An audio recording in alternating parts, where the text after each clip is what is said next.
Excellent. Welcome, everybody, to the SkyGlass 2.0 pre-flight briefing. I have been working on SkyGlass for SkyGlass 2.0 for almost exactly a full year. So it's been a long slog. There's a lot of cool new stuff. It really is a big upgrade. I'm very excited to show you all about it and tell you all about it today. And I really appreciate your time. Glad for being here. And if anybody needs to drop out early, I am recording this and we're putting this up on YouTube, so y'all can catch it later if you need to. All right, so let me share my screen, and I'm going to bring up the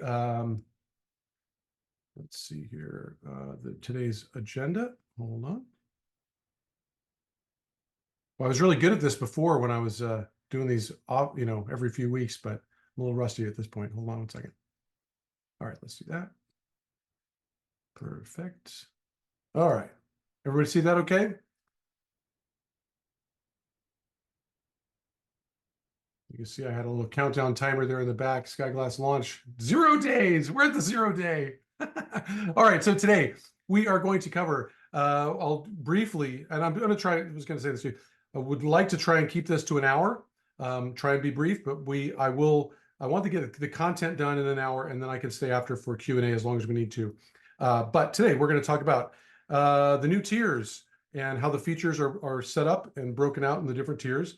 We're going to cover all the UI changes real fast. The watch list has some updates as well, with especially the UI and some different features. And then we're going to get into the really fun stuff, 3D airspaces, military operation areas, all that fun stuff. We'll talk about the TFRs, AIRMETS, and SIGMETS, again, 3D airspace stuff. We will cover the runways, airports, and heliports. And then I think what everybody's most interested in, we will cover in more depth, the Overwatch feature and program. And that includes sort of two sides. There's the whole geofence side of it, which is fascinating. And then there's also some watch list alerts. And so we'll cover that. That makes up the Overwatch system. And then again, we'll do Q&A. So let me close that and then bring over. So let me just quickly cover the tiers. We've got 3 different tiers now. I will be introducing later a light tier for folks that are very light users and just kind of need the super basics. But right now we're able to do the basic tier. Has many of the same features that most users have. You've got the live traffic, you've got military operations, you've got traces, you've got your favorite home locations. You can search on traffic, tail number, and all that fun stuff. They will have access to the round map, which I'll be showing you later. Full access to unlimited watch lists and watch list sharing, time travel mode, the aircraft category and type filtering, the database, and if you've got a feeder, you can see that inside of SkyGlass as well. That will be the basic level. And then we get into the pro tiers, the Pro and Pro Plus. Pro includes the flight history reporting and operation reports, which I'm not really going to cover today, but I will cover that a little bit more on Friday. 3D airspaces, the airport database, and of course the Overwatch. So Overwatch is part of Pro and Pro Plus. And then when we get into the Pro Plus a little bit more, we've got the 3D AIRMETS and SIGMETS, 3D TFRs, and you can flight history and ops reporting, exporting, so you can run reports and then pull them out into a CSV file, which is going to be useful for folks that run FBOs and have fleet operations, that kind of fun stuff. We'll also note that the Overwatch has very cool feature, which we'll talk about today, voice alerts, which are sort of AI-driven voice alerts. And monkeys, we've got an AI voice clone of Monkey in there, which is super fun. Anyway, so that covers the tiers in brief. All right, so I'm going to close that and we'll get into the fun stuff. All right, so I'm going to reorient my sharing here real quickly. Let me stop share and just share SkyGlass.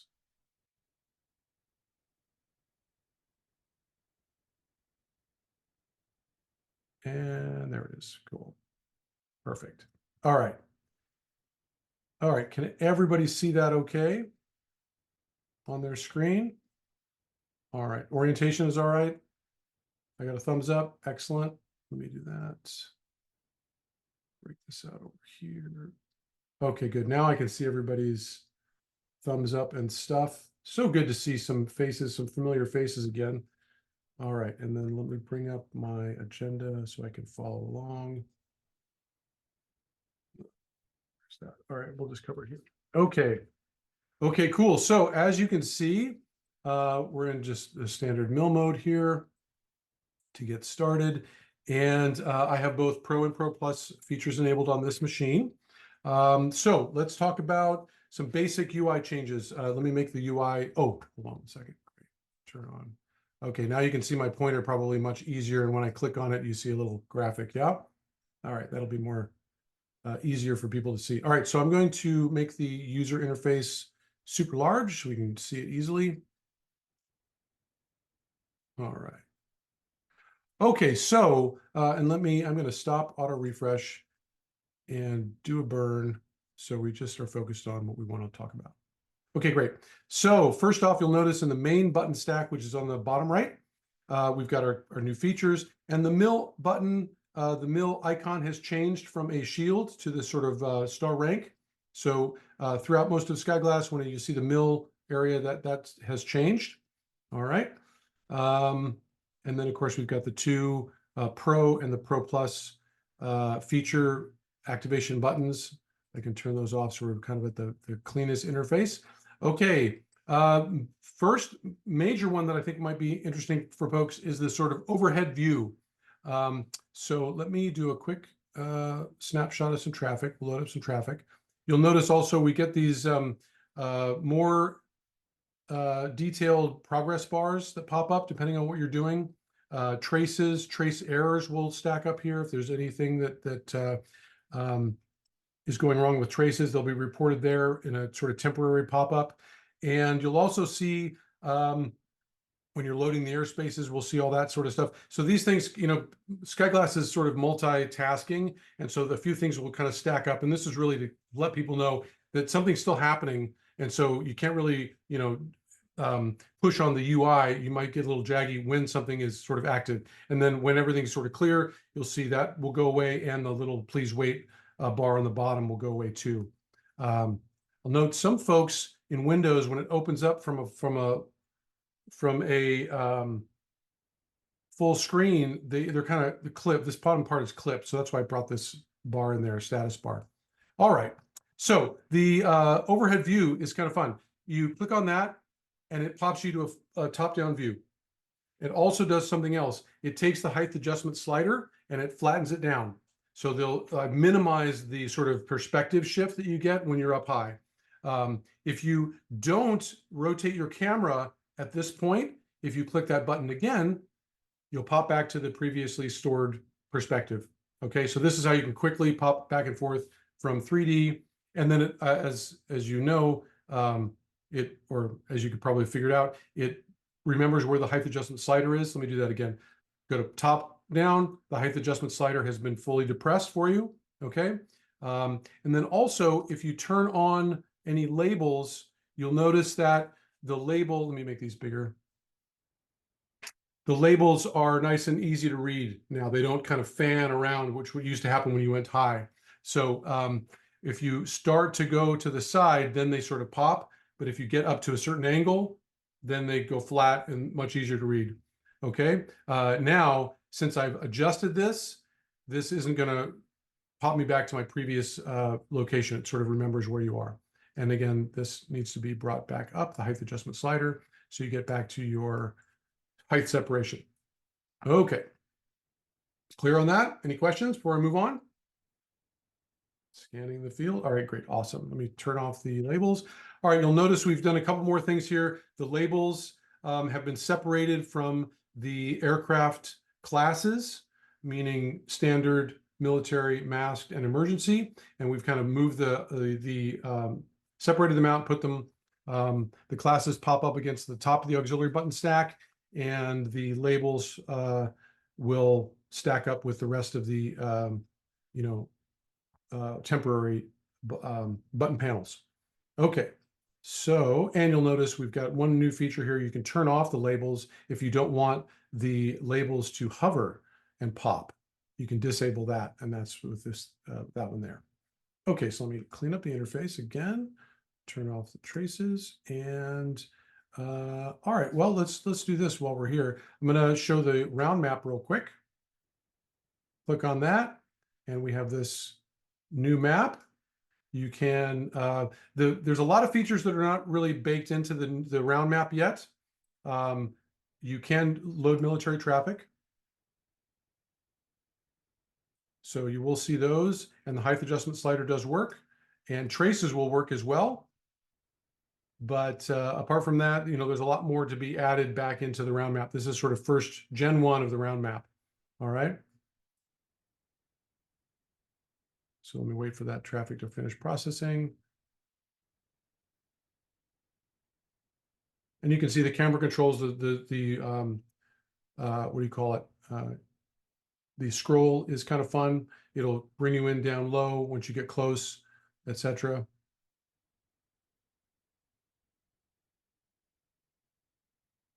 Okay.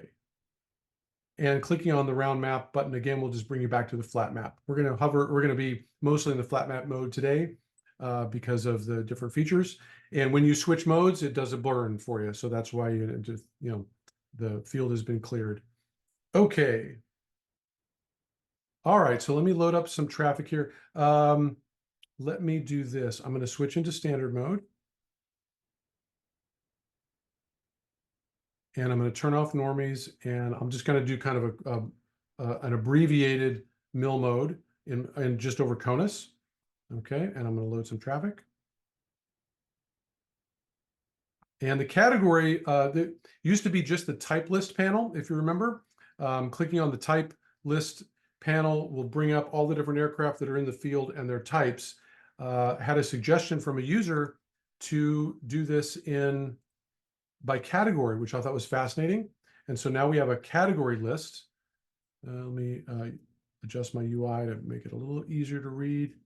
All right. And so the category is sort of a higher level roll up. It's broadcast from the transponder. This is sort of a standardized ICAO categorization, but you kind of get at a nice kind of roll up: light aircraft, small aircraft, large, high wake vortex aircraft, so even larger, and then the heavy categorization, 300,000 pounds or bigger. That's kind of amazing to me, isn't it? An aircraft can be 300,000 pounds and be airborne. That still blows me away. And then we've got this high performance category, and then rotorcraft. And again, this will only populate to what is actually been rendered in the field. It's not a complete list. If you get out over some airports and you get some ground traffic, you'll actually pick up some of their ground vehicles, like the emergency vehicles and the little carts that go up to the side of the aircraft to do baggage handling and all that kind of stuff. But it's kind of cool. You click on that to isolate like you would for the type list panel, and then it goes through the type list and does an isolation pick, and then you can see only those that are in the field. So really fast way. I think the rotorcraft is a great example to just show me helicopters, and boom, you've just got helicopters in the field. Kind of fun. Okay, and you'll also notice, while we're here, I can talk about this, in these, let me get where you can see it. In all the panels, as many as I could integrate, you'll see this little equal sign or 2 bars. If you click on the 2 bar, you can drag the panel around. And then sometimes if these are anchored, then double clicking on it will bring it back to its anchored position. Okay, sort of docking, undocking, which brings up well, boy, now I'm messed up, right? We got overlap. Well, if you find an area that's open, okay, it's not going to work on a button because these are all buttons, but if you find an area that's open, if you right click, you send it backwards or to the back. If you left click on it, you're going to bring it forwards again. Okay, so this is how you can kind of do window management if things get covered up. All right, or you can just double click and kind of redock them, and it'll clean up the interface a little bit more. Okay, any questions before I move forward? Heading to the watch list. All right, awesome. Okay, let's look at the watch list. Oops. All right. Perfect. Okay, so a lot of changes to the watch list user interface.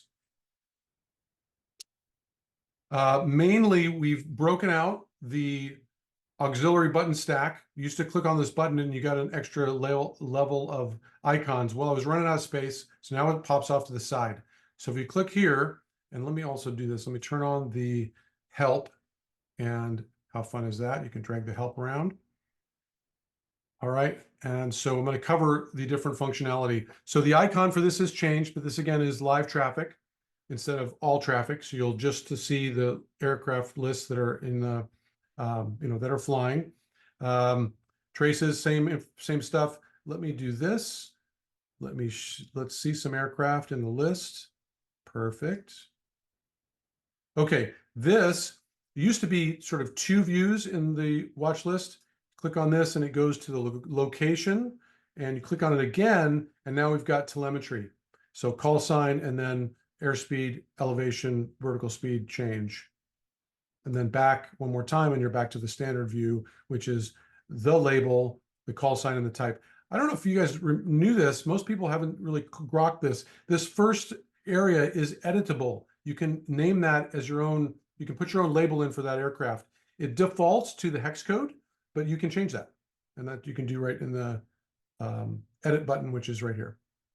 Okay, so good to note. We've got this alert button here. You have this on several layers, levels. You've got aircraft. You can set an alert. You can set an alert for the whole group,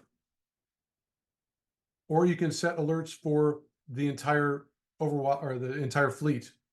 Okay, I would recommend that you don't do this until you kind of get used to it. If you got Monkey's watch list, then you don't want to turn this on because you'll get flooded with alerts and you'll burn through some alerts and stuff. So use this sparingly. Get to know alerts by using the aircraft or the group before you kind of wade into it.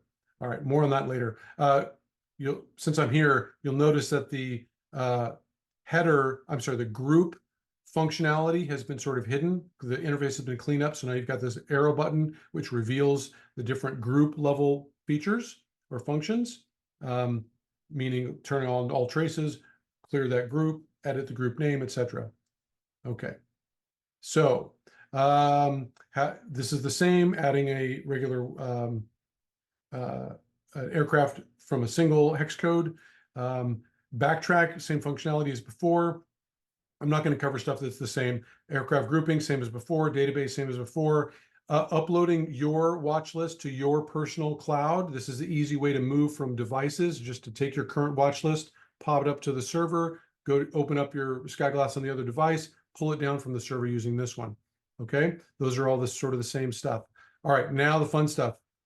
These two buttons are the shareable watch list interface. Okay, if you want to take your watch list and share it, you can do that here. Click on this button and then give it a label and then share it. I would recommend using a label of, that's meaningful, meaning this is like with a certain focus on certain types of aircraft or mission profile. Do it that way.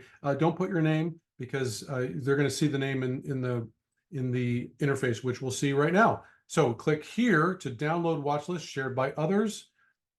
Let me clean up my interface. And boom, we've got shareable watch lists right within SkyGlass. So you'll get the person who's shared it. We've got Monkey's Lifts right here. We've got the download button there. We've got number of downloads, number of likes. And then if you have put up your watch list, this little trash icon will be activated so you can delete it if you want to, replace it, pull your old one, put up a new one, etc. And then you can also sort them by likes and downloads or by watch list name. Okay, so again, this is day one. Very few people have got those uploaded. I encourage you to share your watch list, especially if you've got some interesting stuff happening. Ren, I don't see yours in there. I think you pulled yours. Not a problem. No pressure. Yeah, I took them out. You asked to remove some of the superfluous ones this morning. Yeah, cool. So, and this will load, it doesn't load the entire list. I'm assuming this is going to really grow over time. So you get the first batch and then you can kind of load the next batch and then you can gauge how many numbers in the batch, etc. Anyway, so that's how to share your watch list. Very excited about this functionality. Now you don't have to use text files and all that kind of BS. You can do it right within SkyGlass. All right. And then you've got your normal import export out to a file. And then you've got your reset all group, all views.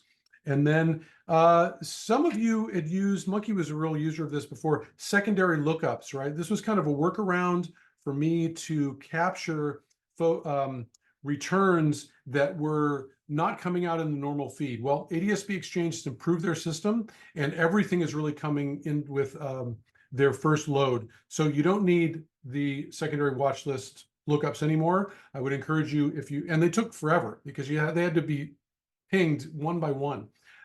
So watch lists are much faster if you just disable them all. That's this button here to disable. So this is probably will go away in future releases, but if you've got an old watch list that had secondaries, this is how you can take them out.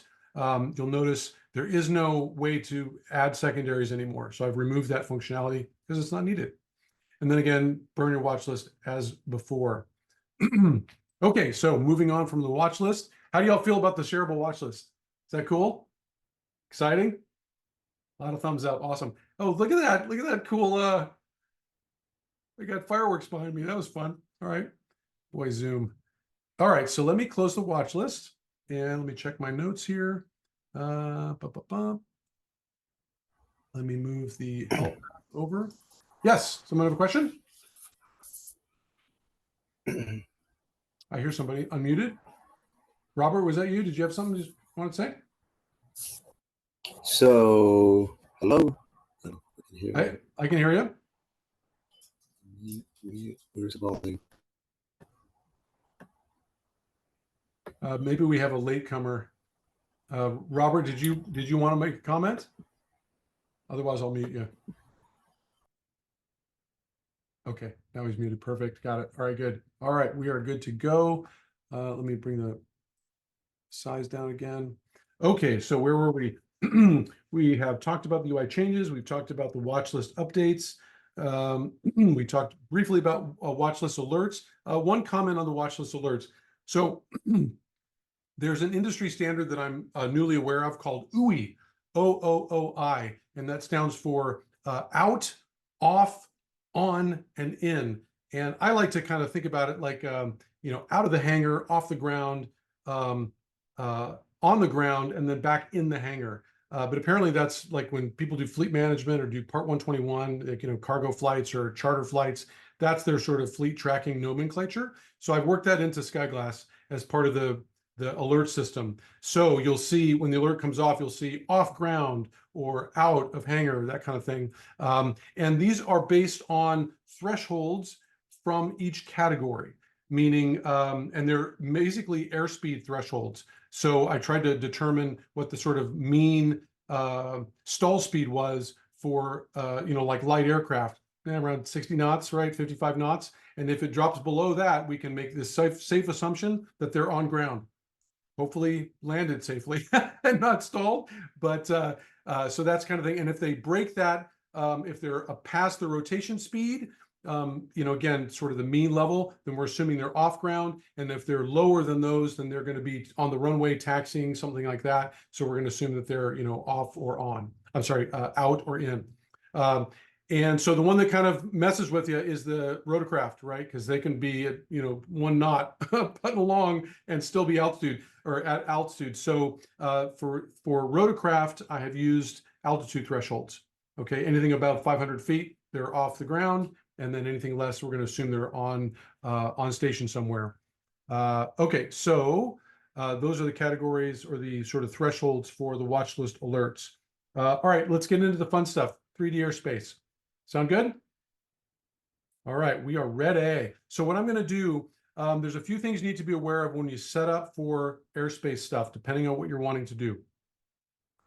First and most importantly is airspace is going to be limited by your search radius, regardless of what mode you're in.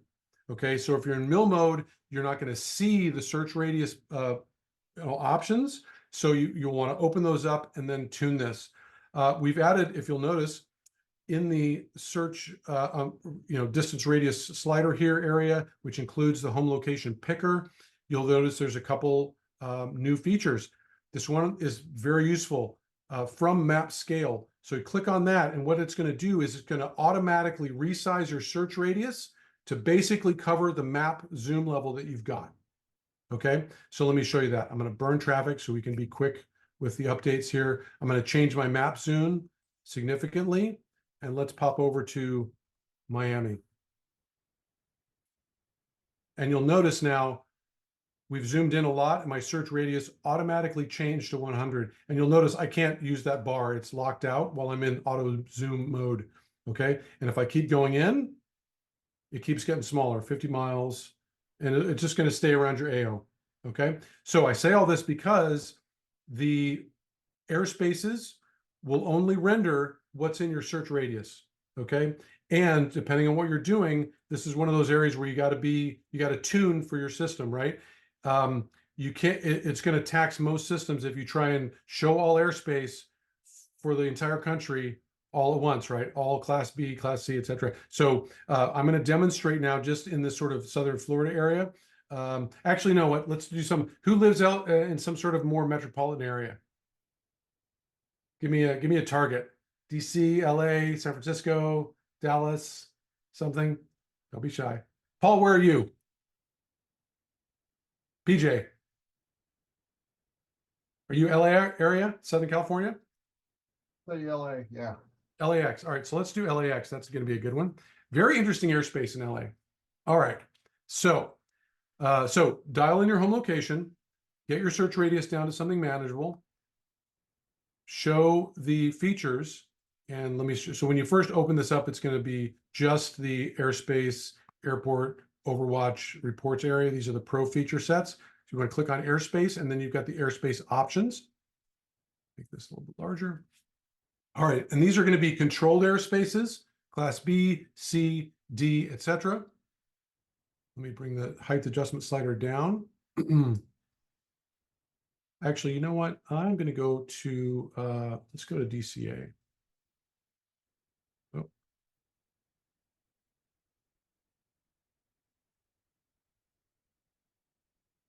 All right, I'm going to do a burn. We can stay here and do TFRs and stuff like that. So I'm going to refocus onto DCA. All right, so the first time that you activate Class B, so the client doesn't ship with the data.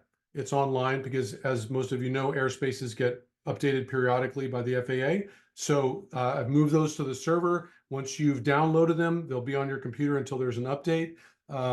But you'll see a download the first time you load them. And then the first time you're using them in a session, they're going to need to be deserialized, like imported into memory.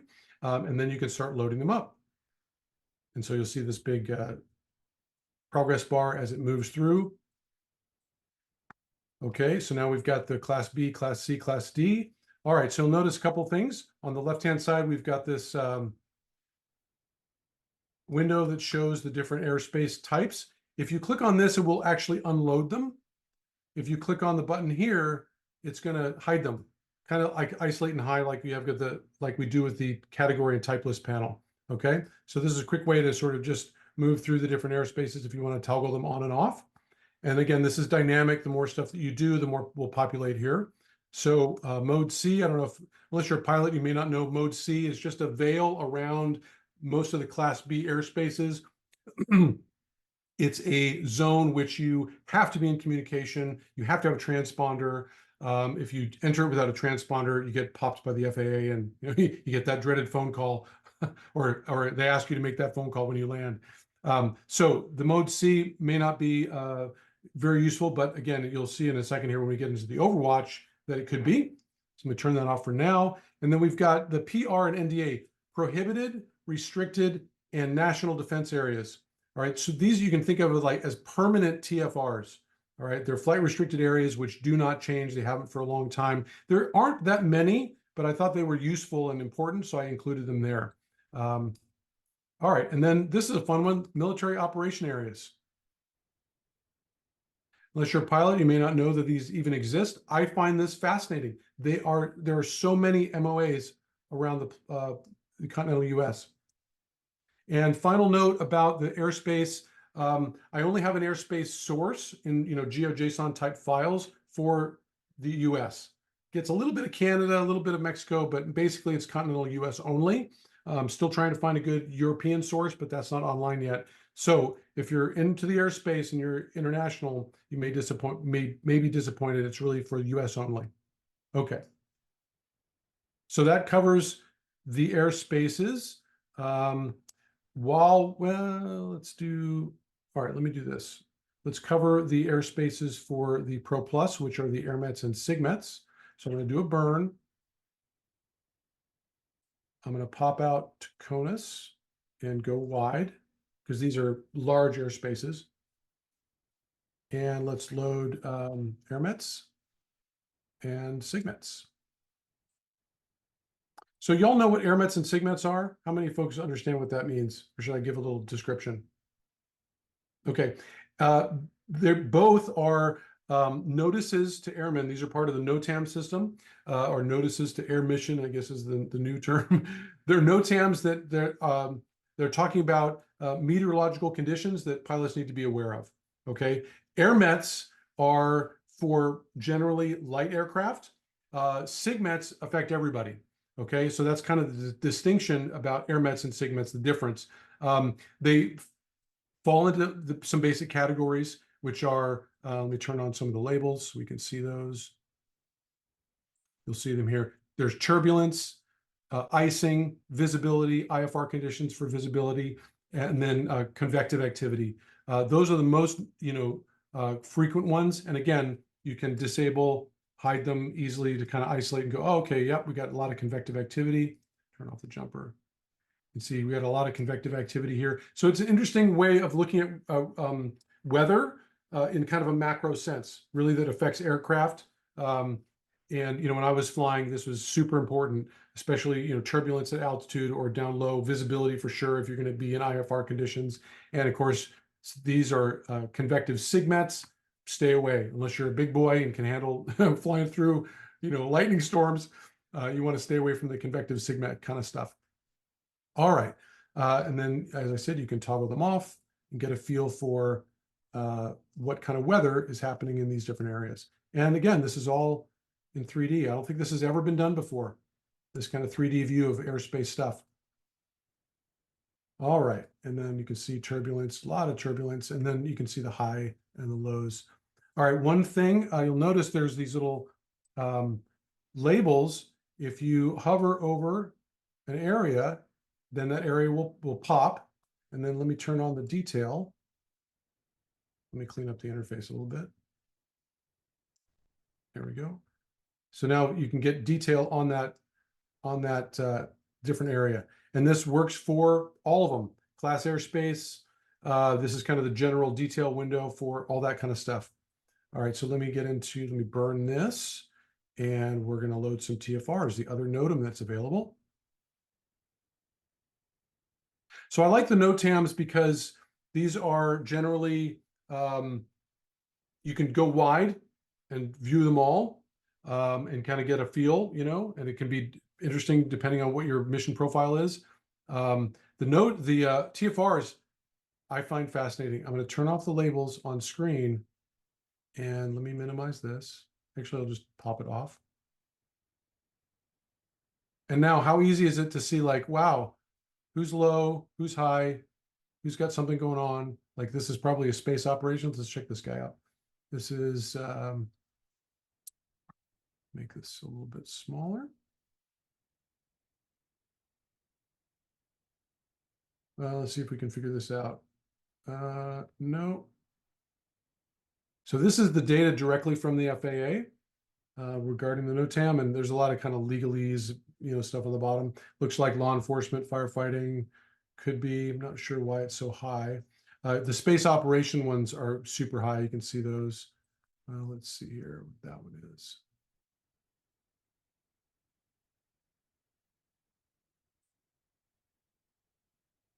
Sporting events, aerial demonstration. Okay, interesting. So again, very interesting kind of easy way to see the different TFRs.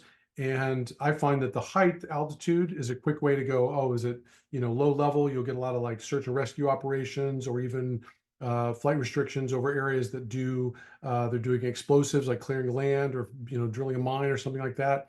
Some of those will be low. We've got this kind of interesting one over the southern border. That's for security operations. Okay. And that covers the TFR part. All right, so you'll notice we've got some functionality here. Let me now reorient and let me get over, let's do Miami. Oops. So I'm going to rehome. I'm going to do a burn. I'm going to get my map zoom in to where we've got a nice easy level. Back up a little bit. 100 miles is good. All right, and let's get some of the airspaces loaded up. All right, so now we're going to transition into, well, we're going to get into the Overwatch, but let me do one more thing. 100 miles. Let me go in a little bit closer. I haven't talked about these airports, runways, and heliports. There are lots of runways around, not more than just the big ones, like 40,000 in the database. We'll make another note here. The class airspace stuff, this is downloaded and resident on your computer. The TFRs are always loaded live. There's nothing stored because they change so often, right? So the TFR one especially takes a little bit of time to load. I actually have to load all the NOTAMs and then filter out the TFRs. So that takes a little bit. The cool part about that is with more time, I'll be adding in different NOTAMs. So we'll be more than just the TFRs. But these are the main ones for now. Okay, so now that I'm at 50 miles, let me call your attention to one other piece. You'll notice we've got a new slider, this far one. If you've got the Pro and Pro level and you've got airspace rendering, it's going to bring this slider up. Basically, this gives you this thickness of the airspace. So you can dial it way back if you want to just kind of see through it and just kind of get a hint of that, sort of a ghost of what it is, or you can bring it up to something more visible. So that's how you can control the visibility of the different airspace. All right. And let me load some runways. And you'll see here, it's pulling a database together of the 40,000 that are available, and then it's filtering through what's in your AO and then rendering them on screen. So you can see we've got a few popped here. And again, these are the runway itself. So you'll get the call out of what the runway designation is. And then we've got some information, how long it is, what the area is, width, height, all that kind of basic information, which is kind of fun. I'm going to leave this up because there's an important little feature when we get into the Overwatch. Okay, so let's do that now. All right, so you'll notice now we've got some airspaces loaded up. The first quick way you can turn any airspace that's rendered on screen into an Overwatch by just right-clicking on it. So you get the hover. And so where's this little hover target? It's what's called a centroid. All right, it takes the geometry and does an average of all the points and kind of puts a little hotspot in the center-ish of that. With round stuff, it's very easy. It's going to be right in the dead center. With weird, airspace geometries, it might be a little off center. So you just have to kind of think about where the centroid would be. Anyway, right-click, and it's going to give you a little warning or a little option. Hey, do you want to create a geofence around that AO? And you say yes. And then boom, you'll notice it turns yellow. It's been designated as an Overwatch area. And now any aircraft that loads that is within that area, you'll get an alert for. All right, so this leads us right into the alerts area. So let me do this. I've already got this sort of southern border alert set up. Let me burn that. And let's talk about the configurations. Okay, so when you create airspaces, you've got a couple of defaults. Let me show you the creation panel here, the 4 different options. You can create a quick one around your current home location. All right, so this is just kind of the one button, show me what's around me kind of a thing. It's going to set up a circular geofence based on these defaults. Upper limit right now, the default is 2,000 at the top, lower limit on the ground, 0, 5-mile radius. And again, you can change that to whatever you like. Okay, so that's a quick way to do it, home location. You can also do a central location, which basically means you've got control right there to dial in a home location and then set your radiuses and limits. And then we'll get into this. This is a fun one, draw a custom area, click right around the map.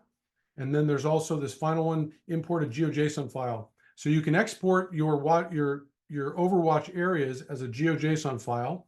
You can grab GeoJSON files from, you can create things like on geojson.io is a website where you can, do this kind of click around the map and create a geofence area.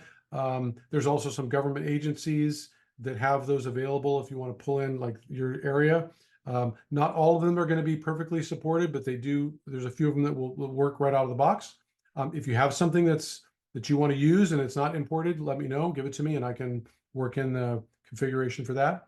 But the fun one, so I'll come back to this of how to create a geofence when I get through the rest of the defaults first.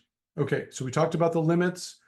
These buttons are kind of like your watch list. Put yours up to the server and then down from the server to kind of move from devices. And then this is a quick import and export. Okay, what is coming is like we've got the shareable watch lists. We're going to do shareable geofences and Overwatch areas as well. That will come in a future release. Okay. And then you've got this sort of what alert format do you want? If something enters your airspace, do you want to look at it? Do you want to hear about it as it's a, what Overwatch was busted and what the call sign was? Here's you got a quick example of that. This aircraft was inside this Overwatch area, or do you want it to be more of a bearing to target kind of thing? If you've got something from a central location, it's going to give you from that location what the bearing is, the distance, what the altitude is, and what it's doing. Is it climbing, descending? All right. So those are the basic setups for the Overwatch configuration. And then you've got alerts. Okay. And so when something pops that area, you get an alert. These will also be triggered. Alerts will be triggered if you have Overwatches set up for aircraft. Okay. So if they hit one of those, if they're off ground or on ground, you'll get the alert in this same panel. All right. And you've got the configuration button here. And here we've got some fun stuff. You can enable your voice alerts. You can alert every time that aircraft does an update, or you do a refresh and there's an update, or you just, tell it to me once and then don't tell me again. You can toggle that immediately as something's triggered, you can show the traces of those.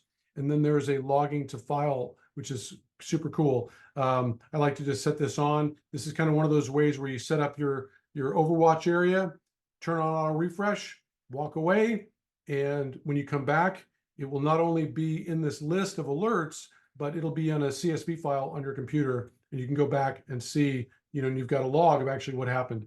I had a bunch of users who were like, complaining about certain aircraft that were buzzing their airspace and they're out in certain areas and all this kind of thing. So this is really, for them to kind of turn this on, walk away from it, come back and know exactly, what was making that loud noise at 2 a.m.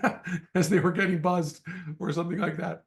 Okay, so these are the different alert options. I will show you that there's 3 voices by default. We've got a female voice, Lily, this male voice, Curtis, and then we've got MonkeyWorks set up here. And if you click on that and then click on this little sample, you'll get a little sample. Hopefully you'll hear this. So if you are a Pro or Pro Plus person, you'll get about 1,000 a month by default. And then if you need to, if you run out, you can buy another pack or wait till the next month. And again, this is all very dependent on how often, what kind of geofences you set up, what the limits are, all that kind of stuff.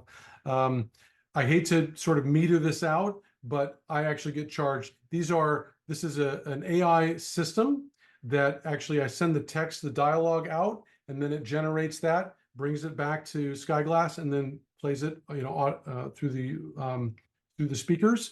And there's a significant cost there. They're a service, so I had to kind of pass that along to the users. But hopefully it's, you can get 1,000 alerts for about $10.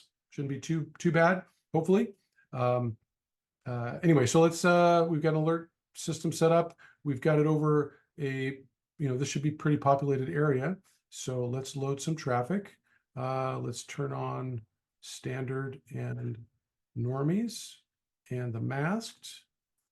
And let's see what we get.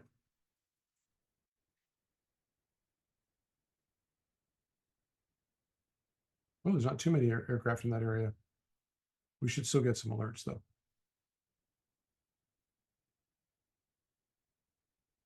Nobody's flying in that area. Okay, that's kind of funny. All right, so let's do this. Let's let's get into the next section, and then we'll talk about that part. All right, so my area is the Boca Raton area. So let me switch home locations, and I'm going to zoom in a little bit more. I'm going to burn. And then I'm also going to burn my geofences. So we're starting from scratch. Okay. I'm going to double click on this little equal sign. So we get that redocked. There we go. I'm going to turn off the alarm alerts. Okay. And so now I'm going to hit the plus sign. I'm going to draw a custom area. And then we have some variables you can put in. Let's do the Overwatch label. This is sort of my home AO. Let's make this, well, we'll actually get into this. So let's do 1,000. All right, and then you can start clicking on the map. And you'll notice the first one gives you a kind of green target so you can know where that is. And then you can draw your own geometry. So let me just get some coastal traffic here. And then once you get close to your original place, you'll see that target light up again.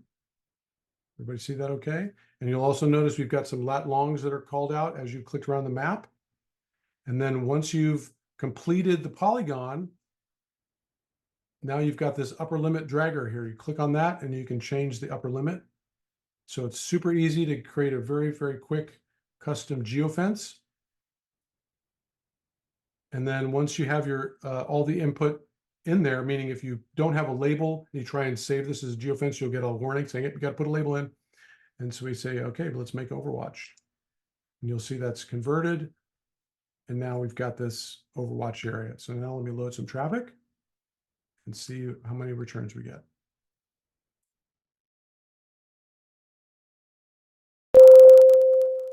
EJM616 inside of home AO. Aircraft without call sign inside of home AO.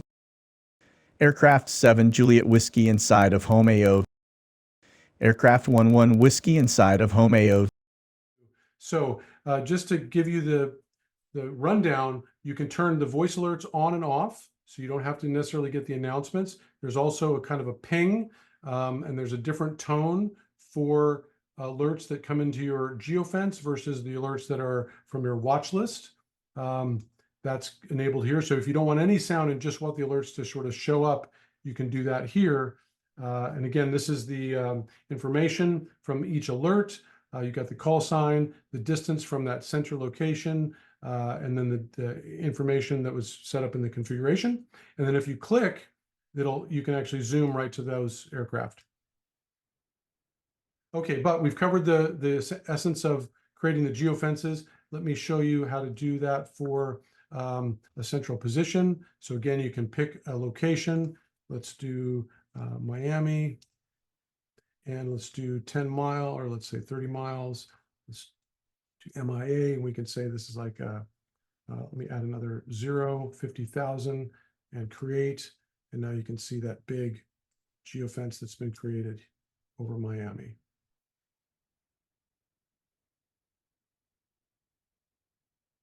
All right, let me check my notes here. All right, so we've covered converting an airspace, creating your own. We've got the logging. And then the last thing I wanted to show you was you can actually generate or create an Overwatch that is a runway. So let me clear these. Let me clear that as well. Remove all. And let's get into the Miami area. And I'll get up close so you can really see the runway itself. Let me do Miami Airport. There we go. And now I'm going to render the runway. And you'll see we've got these nice clear runways listed. And now you can just, like before, find the target, right click on it, set as a geofence. Or you can turn the labels on, and then it's much easier to see what that target is. Right click, make a geofence. And now anything that touches down over that runway, you'll get an alert for it. I actually have one user that's a dispatch manager kind of person for helicopter operations. And so you can dial in the heliports as well. I'm excited to see what he does with that one. Be able to put up little geofences for all his little heliports and know exactly when anybody's on or off. Okay, and again, anything that turns into a geofence becomes yellow, and then they persist. So they're automatically saved. They go away if you turn off the alert system, turn it back on, they pull back up. And again, they persist throughout different sessions. So you close SkyGlass, come back, they'll be remembered. All right. All right, let me try it one more time. Let's do a quick. Now you can see one of those ground vehicles there. And nobody's on the runway. Oh, so funny. Okay. All right, so let me do one last thing. I'm going to burn. And how are we doing on time? Getting right up to an hour. All right, I'm going to clear that. And let's close the alert system. And I'm going to go back to watch lists. And let's turn on some alerts for some aircraft that are flying. And we'll kind of see if we can get something to pop up here. Let me get back over to CONUS.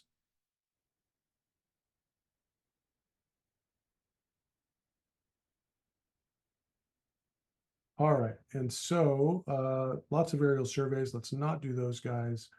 You collapse. And let's see here. Oh, command staff. That'll be interesting. All right, so I'm going to turn on alerts for this entire group by revealing the pop out. Turn on the alert, and I'm going to refresh.